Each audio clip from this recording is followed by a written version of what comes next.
கர்த்தருடைய பிரியமான சகோதரர்களே சகோதரிகளே, உங்கள் யாவருக்கும் ஆண்டவராகிய இயேசு கிறிஸ்து நாமத்திலே வாழ்த்துக்களையும் வணக்கங்களையும் தெரிவித்துக் கொள்கிறேன்.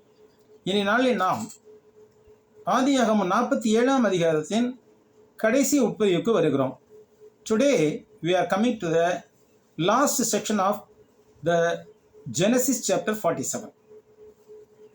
இங்கே நாம் இஸ்ரவேலுக்கு யோசேப்பு அளித்த உறுதி வாக்கை குறித்து நாம் சற்றே கற்றுக்கொள்ளவிருக்கிறோம்.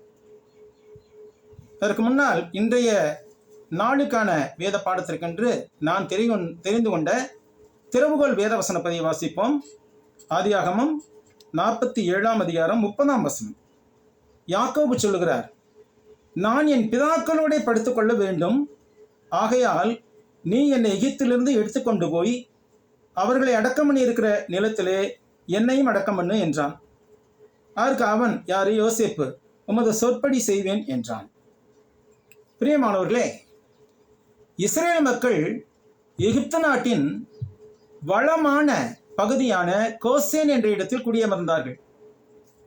இது எகிப்து நாட்டின் தாழ்வான பகுதியில் நைல் நதி பல கிளை ஆறுகளாக பிரிந்து கடலில் கலக்கும் டெல்டா பகுதியில் அமைந்துள்ளது. யாக்கோபுவும் அவன் வீட்டார் அனைவரும் கானான் நாட்டிலிருந்து ஏறக்குறைய 700 கிலோமீட்டர்கள் தூரத்தில் இருந்த கோசேன் பகுதியில் குடியமர்ந்த போது யாக்கோபுக்கு வயது 130 ஆயிருந்தது.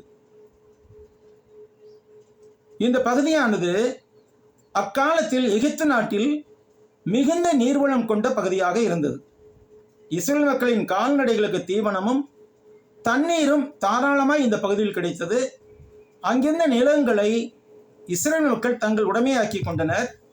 அவர்கள் அங்கு பலுகி பெருகும்படிக்கு தேவன் அவர்களை ஆசீர்வதித்தார். யாக்கோபு அங்கே 17 ஆண்டுகள் உயிரோடு இருந்தான். அவன் தனது மரணம் நெருங்கி வருவதை உணர்ந்தான்.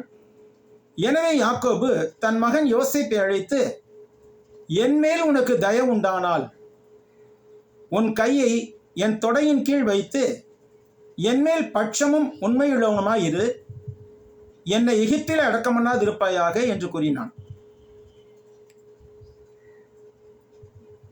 கையை தொடையின் கீழ் வைத்து வாக்குறுதி ஒழிக்கும் வழக்கம் அந்நாட்டில் இருந்தது என்று ஏற்கனவே நாம் அறிகின்றோம்.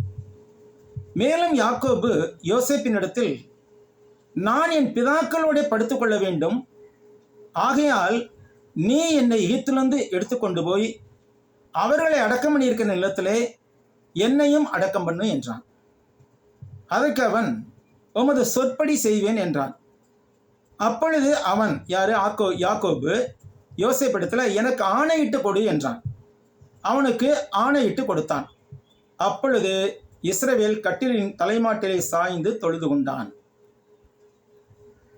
இப்பொழுது நாம் இஸ்ரேல் மக்கள் கானான் நாட்டிலிருந்து எகிப்துக்கு பயணம் செய்ததை பற்றிய வரைபடங்களை சற்றே ஆராய்வோம். நாம் கம்ப்யூட்டரில் இதை பார்ப்போம்.